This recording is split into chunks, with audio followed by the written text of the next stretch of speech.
Silicon Valley, technology, art, green, and sustainability.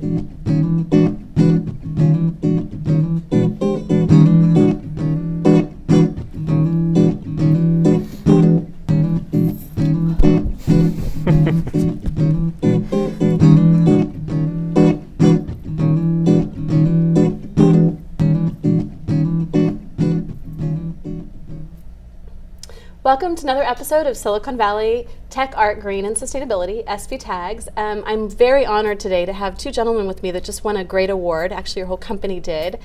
And I'm going to let you guys go ahead and introduce yourself. So, Jacob. Yes. And then your last name again? Pemberton. Pemberton. And I love that last name. It sounds like you should be an author or something, right? Do people say that a lot? Yeah. It's a country club name. It is a country club. The full one as well. Okay, I didn't think about that. Yep. Golfing at Stanford Country Club. Yep. Yeah. Actually, I have a nonprofit that's doing a golf tournament soon. We should put you in that. Yep. Perfect. So you both have been doing what you're doing a while, but tell us a little bit about yourself, your background. You know, if this is the field you've been in for a while, if you're from the Bay Area originally, give us a little, and I don't know who wants to start first, Jacob? Sure, I can start. So I'm originally from just outside of Albany, New York, East Coast kid. And I was a physics and astronomy major in college, kind of random. But I always kind of wanted to get into the architecture field. Originally I wanted to do structural engineering. Thank God I did not jump into that. Sorry for the structural engineers listening. And I didn't have a whole lot of leads coming out of college, but I did have this one great connection through my brother with Matt and Ryan, the two founders of this company. And they just started what was then Environmental Building Strategies, or EBS. And actually, I remember the first interview. I think I was in my pajamas in my dorm room, senior year. It was a phone interview. It lasted about 3 minutes. I think they asked like 6 questions, and then they're like, "Great, you're hired. We're not going to pay you. Move out to San Francisco. Wait, they're not going to pay you? So I didn't get paid for the first 6 months. Internship. Unpaid internship. Okay. We pay our interns Jake now. was employee number one. I was I employee think you number have one. to in California now. Yeah. Yeah. No, this is the right thing to do. I've always paid my interns, you know, but now it's actually the law. Yeah. Yeah, I don't think anyone was getting paid at that point. It was just in the beginning. We were a startup, bootstrapping it too, so didn't have any funding. So it was like 2009? 2009. I think we incorporated in 2008, Okay. but this is middle 2009. Okay. Just getting started. And from New York originally? From New York originally, yeah. I Born and have raised. no like New York accent that I would expect. You know, When you upstate. go home, does it come back a little bit? No, upstate doesn't really have an accent. Okay. They sound like Dan Rather up there, you know. Which is great. Yeah. It's not the Queens, Brooklyn thing. That's true. And then Burke, where were you from originally? So I grew up in Colorado. Okay. I moved out to the Bay Area after college at the University of Colorado in 1999, and been here ever since. But my path to this career at Stoke wasn't a very direct one. I thought I was going to be an accountant, and then I decided I wanted to produce electronic music and got into audio engineering. And did that for a while, and then I worked in the restaurant business, opening and operating restaurants. In and San Francisco? Yeah, all over San Francisco. I worked at some famous restaurants, Chez Panisse, the Plant Cafe Organic, Butterfly. Some of you might know some of these places. I still have not gone to Chez Panisse. Isn't that terrible? Either have I. You haven't? Yeah. And I've grown up from the Bay Area originally, but that's on my bucket list to get up there, lunch or dinner or whatever. But yeah, so you have to do it. If you live in the Bay Area, you you have have to a go very there. diverse. So how did that lead into Stoke, which is the company you both work with? Sure. And tell us about how that led into that, and then we can start talking about the company. Sure, yeah. Well, after all that, I decided I wanted to be an accountant again. So finished my degree in accounting and got a sustainability MBA at Presidio. I don't know if you're familiar with the Presidio community in the Bay Area. Yeah. But it's pretty interwoven throughout the sustainability community. And so I went there, and then were you there when Hunter Levins was teaching? You know, she had just left. Okay. Yeah, she had just left after, right the semester before I started there. But yeah, so, you know, just was going to school at Presidio and knew I wanted to do business for good, and got hooked up with what was the founders of EBS, Environmental Building Strategies, which we're now Stoke.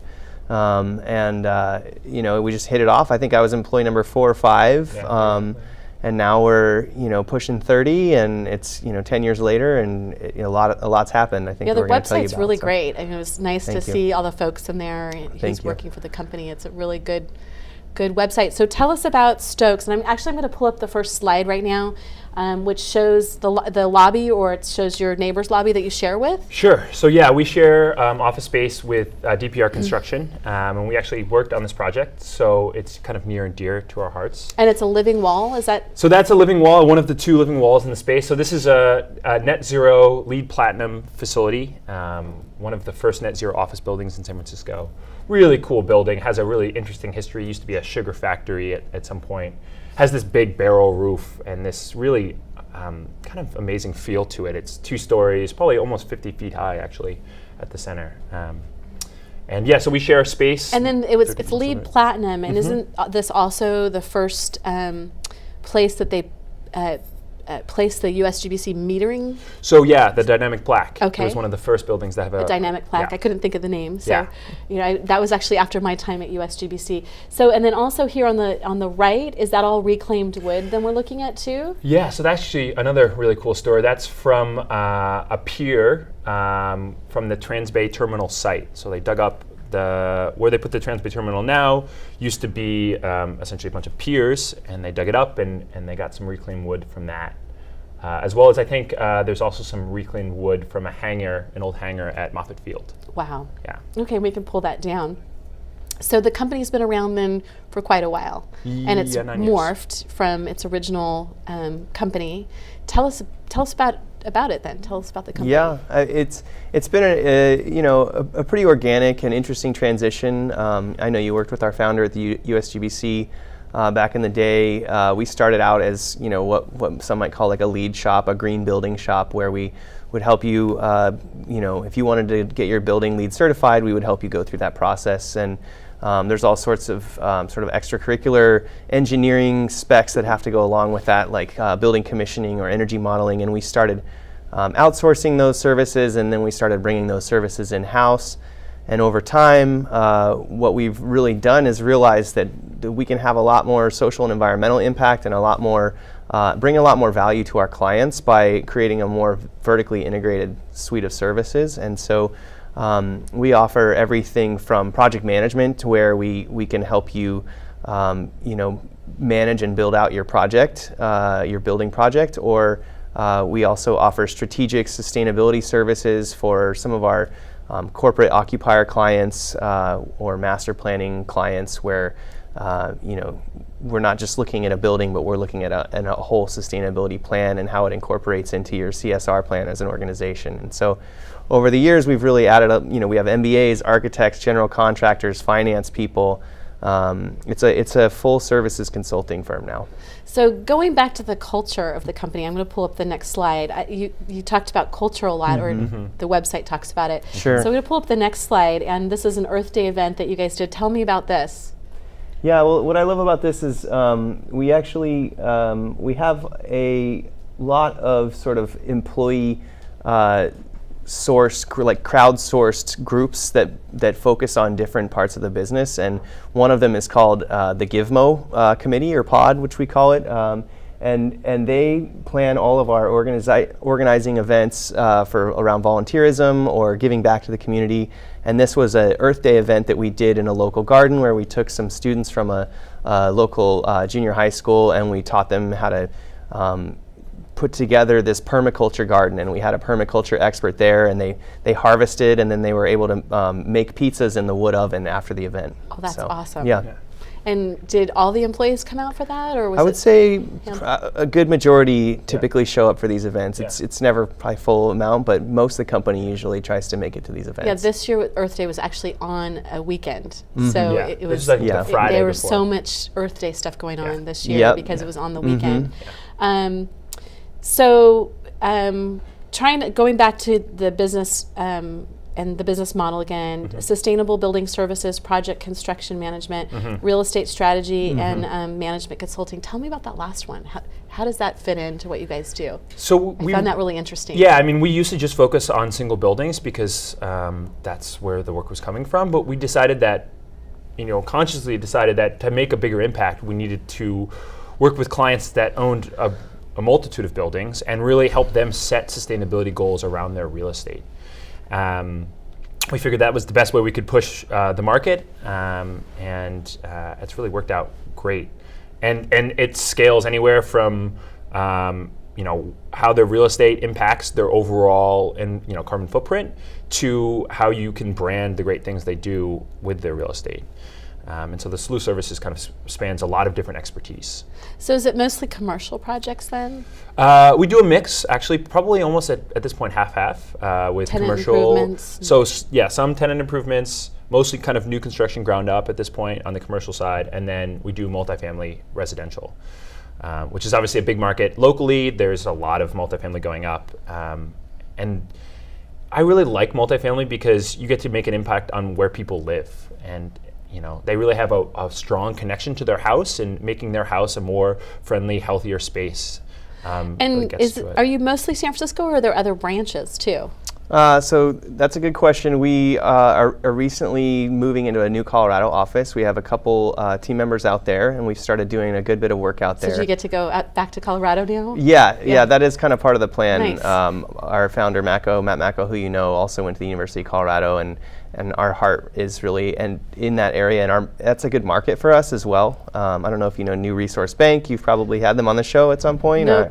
Well, you definitely should. But they have chosen to expand to that market as well, and for a lot of the same reasons we would. There's a lot of sustainability and green market drivers out there for what we do. So I'm lagging on the slide, so I'm going to bring up the next slide, which is I think one of your projects. Sure. So tell us about this. This is the new Warrior Stadium, which has been a really interesting project, working on something that high profile, comes with its challenges for sure. It's beautiful. It is beautiful. I mean, right? it is incredible. That's a beautiful stadium. Yeah, and so it's this stadium as well as there's two office buildings kind of bookending it with some retail as well. And so we're doing a slew of services, including LEED certification and energy consulting for them and their new stadium. Nice. Yeah. And so how long was that? Was that a long project? It has been long. So there's been some lawsuits. I'm sure most people have heard about that. And so we probably started in 2013, and it'll go through 2019. Okay. We've tried to get free tickets to the games. I don't know, we got to talk a little. I guess we got to do a better job. Get some suites. Maybe when they're actually occupying the arena, we can go. Meet Steph Curry, and that's what we're going to do. So let's go to the next slide too. We get another one to look at, and this is pretty cool. I couldn't tell if that was actually a real picture or a graphic. They've gotten really good at renderings these days. It's a graphic, that right? That is a rendering. Okay. Yeah. Okay. So this is a project in Berkeley. And it is a student housing project for UC Berkeley students. And this was a really cool project. They originally approached us because as a part of their entitlement process, they wanted to get rid of parking. And the city of Berkeley is like, no, you need parking. That's a part of our code. So is there parking underneath so what we're looking at right there? There's actually no parking. Okay. So the way they got around that is they designed this urban garden on the rooftops. Okay. And so all of the produce that they grow in the garden, they sell to local restaurants, including Chez Panisse. And we help them create their business plan. So is that completed now then? It's in construction, almost complete. Okay, so we'll look forward to looking at the website and seeing the completed. Like again, I'm like, okay, do I need new glasses or is that just such a good, graphic? Yeah, the renders are right? pretty amazing these days. So awesome. Yeah. So that's great. We'll look forward to seeing that then on the website. Yeah, should be done soon. Let's pull up the next slide too, which is slide 5, and it's another one of your projects. Sure. So this is the Exploratorium in San Francisco, actually about 2 blocks from our office. Also a net zero energy building. We helped them get their LEED Platinum certification. So this is the new Exploratorium. Brand new, yep. I think it's 2 years old, something like that. Okay, which I haven't been to it yet. It's great. And this is it looks like on a dock or a wharf? Yep, so it's on a pier. So that must have been a little challenging. For sure, challenging. And a lot of it was an existing building that they kind of got rehabbed, and so that was also a challenge. and getting to net zero energy. So it's almost a tenant improvement, but almost completely new construction. Did Yeah. you take it down to the studs or? Yeah. So we were involved kind of towards the tail end. So Okay. I don't know how far they took it down. But a really cool story in achieving net zero in a museum, which is a tough sort of space to get to net zero, was a great. Well, and the accomplishment. next slide is going to be, we can bring up the next one too now, is talking about the Net Zero Plus Electric Training Institute Sure. project. Is that what this is? That is what. Okay. So this is So we have 2 net zero training facilities. This is the one in San Leandro. This is called the JATC. And is that a rendering or is that real? That is a real picture. Okay, because Yep. again, I was like, okay, is this? Yes, that's a real picture. It looks so beautiful that it must have been photoshopped or something, or it was just a really good time of day with the lighting. Yeah. Right. Professional photographers are magic. It's awesome. So this is another gut rehab of an existing 1980s building in San Leandro. Okay. And we helped. This is actually a really cool project. We So it looks like there's some wind there. And wind turbines. Yep. There's that big solar. It's called the solar tree, and it tracks the sun. Okay. So it's kind of moving solar PV. And then there's photovoltaic panels all on the roof. You can see that, yeah. So the canopy there is a moving solar. Yep. Collector. It kind of tracks. It goes to the optimal angle to produce the most amount of electricity based on the sun angle. That's awesome. And Yeah. so you said you pull that down. You said you have another one that's like that. Yep. One in Los Angeles. Okay. It's about 3 times as large. Wow. But same for the electrical contractors union. Another really cool project that is still in the middle of its first year of operations, so it's a little bit behind the JATC, but a great success. It's hoping to hit net zero by the end of this year. That's the project that had the documentary, the PBS Yep. documentary made about it. Awesome. Is there a favorite project that you guys have worked on? Oof. I think that JATC may be my favorite The project. one we just looked at? Okay. It's got a cool story. I mean, they came to us originally asking for LEED certification. They weren't really looking to push the envelope. They just kind of wanted to be sustainable. But they were really open-minded to what they could do with this facility. We ended up convincing them that they should go for net zero. And at the time, net zero was a lot newer, and there was very few buildings that had done it. Actually, I think that was one of the largest rehabs at the time to get net zero. Yeah, so things have changed a lot since I helped found the USGBC in Silicon Valley, which was like 2007. I kind of raised my hand and said, when is there going to be a South Bay one? And Dan Geiger was sure. the new executive director, and he said, Heather, ask that at the break. And there was 90 people, and half the people had come from the South Bay. Yeah. So he's like, you're on a board, help us with that. And but now a lot of the things that LEED was doing are actually integrated into policy now, right? So how's that changed a little bit? And that's a question I'm just kind of throwing at you. If you don't want to answer it, that's okay. But it seems like Sure. it must have helped a little bit. It definitely helps our, Yeah. our business model, for sure. Okay. A lot of the projects in San Francisco have to go for LEED certification, and that's a lot of our projects are doing that. What I really think it does is it's a mind shift. And now everyone understands that getting to LEED certification is not a huge cost add. It's just, in California, it's business as usual. It also means that the people who want to push the envelope go beyond LEED certification and they go to net zero, because LEED is now the baseline and net zero is really, innovative. Okay. So what's been the biggest challenge for y'all, and how have you overcome it, and lessons learned with it, if you want to share? Yeah, I think, growth is always a challenge, obviously, for any small business or medium-sized business. One of the biggest transitions we went through was, we've always come from a place of values alignment and values-driven and mission-driven organization, but we didn't really bake it into all of our business practices. And a couple years ago, we decided to really do a rebrand and come up with a new name and come up with this new identity and really start targeting a more values-driven market and folks that were in alignment with our purpose and our belief to have that social and environmental impact. And so, we became a B Corp, and that in and of itself, a lot of folks within the B Corp community call that a chamber of commerce. Explain what the B Corp is. So B Corp, or benefit corporation, is a legal status for a corporation that allows you to legally maximize social and environmental impact in addition to profit. And so you can't be sued by your shareholders for not just doing what it takes to maximize profit, that you can also maximize social benefit. Nice. And so joining that community has been a huge positive for us. We've actually gained some amazing key clients and really been able to maximize the amount of impact that we're able to deliver to our clients on the projects that we work on. And you were a corporation first. We're an LLC. Yeah. Okay, and so is it better for people to already be doing that before they become a B Corp? So there's B Corp certification, and then there's benefit corporation. Okay. So if you're an LLC, you can get a B Corp certification, which is what we are, and that's really just a rider on our operating agreement saying that we're going to optimize social benefit. So my next question was going to be, what's the biggest accolade for you guys? And I think you mentioned it a minute ago, Sure. maybe, but I don't. That might. Yeah, absolutely. I mean, I think you mentioned it was the Acterra Awards.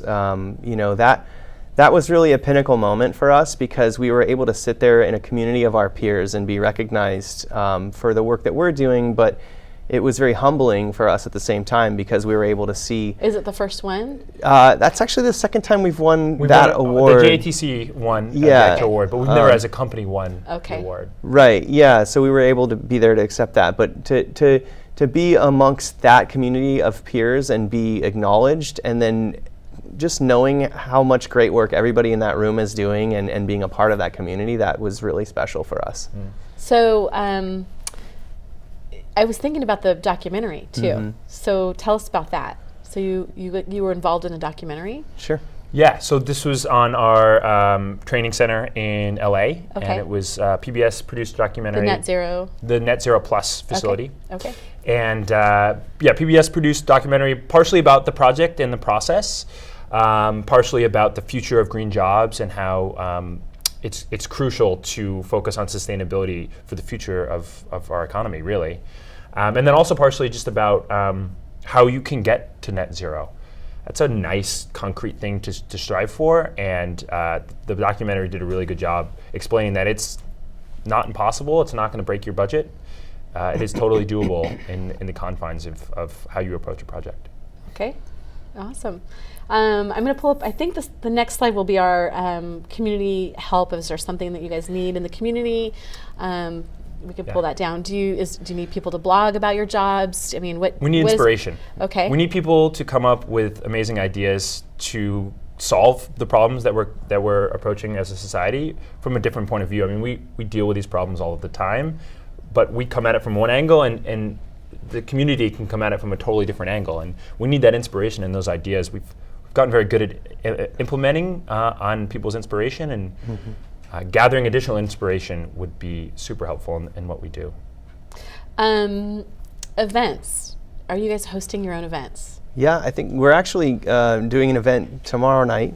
Okay. Well, this will air after that, but yeah. Sure. Do you do them often?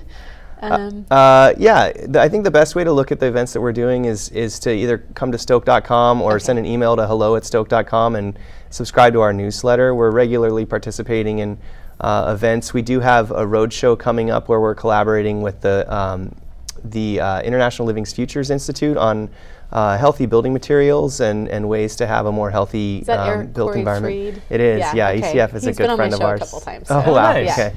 Yeah, he's a funny guy. Friends. So that's awesome. People can look at that, and you probably partner with the USGBC. As I was looking at that slide earlier, I'm like, okay, I've been in this in one of the USGBC things in the last year or so. So we'll do events at DPR Space with the USGBC. We've done a handful of events. Another thing folks can do is become a B Corp or get certified as a B Corp. That's a great way to really kind of start measuring and managing to those types of metrics. And a lot of the folks that we work with are trying to optimize the value of their real estate investments through sustainability measures. So that's a great way to get your B Corp score up and to become a better global citizen as a corporate actor as well. So we host events sometimes, and we'd love to host something. I think it would be interesting to maybe, I don't know if you can actually show the PBS film somewhere, or if you guys have done that in your lobby or anything, but Absolutely. That would be kind of an interesting thing. We actually just finished a roadshow where we did had the people who were part of the documentation or documentary, and we showed a bit of it. And so we just finished that. We did it in Sacramento and LA and San Diego and SF. Yeah, I think we'd love to do it down in San Jose for a different crowd, though. That was more of a a building science sort of net zero focused crowd, and, Yeah. and I think a broader sustainability community would be interested in seeing it as well. Mm-hmm. A lot of your events are probably up in the San Francisco area too. Mm-hmm. Right? Yeah, we do some down here, but most of them are up there. I'm getting the 3-minute warning, so I want to make sure. Can we pull up? I think the last slide is of the awards. So this is you guys getting the awards, and it was a great event. Yeah. And, Beautiful space at the new Intel Yeah, building. and congratulations. I mean, that's Thank you. it's amazing work that you guys are doing. We're going to pull that down. Since we only have a couple minutes left, I really want to make sure I get to, is there a certain technology that you guys could not function without? Is there a certain technology you guys like to use? Well, so we have a sort of a trick answer to that question, which is that today's economy is powered by human capital, and Stoke has built a human capital engine. 40 years ago, the S&P 500 was mostly made up of property, plant, equipment, and physical assets, and today it's made up of people's ideas and their intellectual property and their earning potential. And Stoke is built on people's ideas and people's brain power, and we really focus on hiring good people and making sure they're engaged and happy and able to do the good work that they all want to do. Any other last thoughts or future plans you want to share? No, I mean, I think that's, we need more people to be pushing the envelope. We've kind of built our company around being bold and not accepting the status quo. And, I hope that everyone can get inspiration from that and continue to give us inspiration. Honestly, we feed off of other people's inspiration. It's not always us driving it. So, and I'd say that Stoke is founded on the business case for sustainability, and that, the business case for green building is already there. And the more and more folks do it that are pioneers, the more the cost is going to come down, and it's going to become more market viable. And that's what we need, is people to be inspirational and to be pioneers, and to really look at green building as a serious option. Well, thank you so much for coming on. I can't believe I didn't get to all the questions, That's so we'll right. have to have you back and maybe have We'd love to. Matt come on, and that would be really good. I don't think I've ever interviewed him. So, and to the audience, thank you for joining us. Follow us on Twitter, Facebook, www.svtags.org. We have a meetup group too. And make this a great week by conserving, reusing, and rethinking the way you choose to live here in Silicon Valley and beyond. Thank you for joining us. Thank you. thank you. That was awesome.